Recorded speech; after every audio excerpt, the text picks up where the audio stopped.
Hello ସାଙ୍ଗମାନେ, ଆଖିରେ ଆଖିଏ ନିଦ ଧରିକିନି ଆମେ ବାହାରି ପଡ଼ିଥିଲୁ ମାର୍କେଟ। କାହିଁକି ନା ବାର ବା ଥିଲା ଆମିଷ ବାର।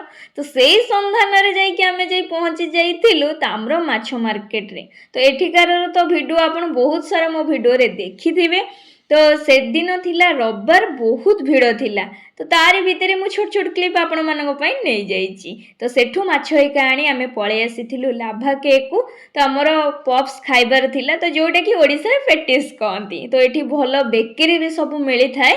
ତ ଆୟୁଷ ମୋ ପାଇଁ ନେଇ ଆସିଥିଲେ ଏଗ୍ ପପ୍, ଆଉ ଗୋଟେ ଆଇଟମ୍ଟା ଆଣିଥିଲେ, ମୋତେ ଠିକ୍ସେ ତାର ନାଁ ବି ଜଣା ନାହିଁ, କିନ୍ତୁ ଖାଇଲା ବେଳକୁ ବହୁତ ଟେଷ୍ଟି ଥିଲା। ଆଗରୁ ବି ମୁଁ ଖାଇଛି, ବଟ୍ ଟେଷ୍ଟ ବଢ଼ିଆ ଲାଗିଲା।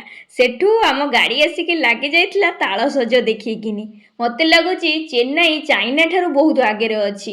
ତ ଓଡ଼ିଶାରେ ଏବେ ତାଳସଜ ମିଳୁଛି କି ନାହିଁ ଆପଣମାନେ କମେଣ୍ଟ କରି କହିବେ। ତ ସେଠୁ ଆମେ ତାଳସଜ ଆଣିକି ଫେରିଲୁ। Thank you for watching.